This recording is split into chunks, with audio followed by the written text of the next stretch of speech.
Hockey ফুরাবে না বল সব একটু সব সময় খাইতেই ভালো লাগে না আমি তো সেটা করব না আরে সবাই তো ফোড়ায় কোনো সমস্যা নেই না ওই ফুড়েছে তুমি কেন আমি ফোড়াবো তুই চাই দাও আমার মতো হইতে পারবে না না আমি তোর মত হইতেও চাই না ওবি কেন তুই তো ফুরাসি না আমি ফোড়াবো না তোমরা কেন লাগে জোর করতেছ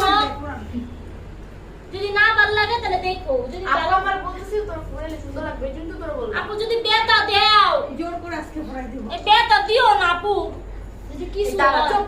দেখো আমি যদি কিছু হয় তোর যদি কিছু ওর হয় মুখটা বন্ধ করো ওর মুখটা বন্ধ করো কেন চুপ থাকবো না আমি ওর চুপ যদি থাক। কিছু হয় আমার ভাইরে আমি বিয়ে দিতে পারবো বাবা হ্যাঁ, আমি একটা দিয়ে খেতে তোমাকে পারবো। এই রান্দা এটা তো বুঝতেই পারছি বাবা থাক ফোড়া মাইরা লাও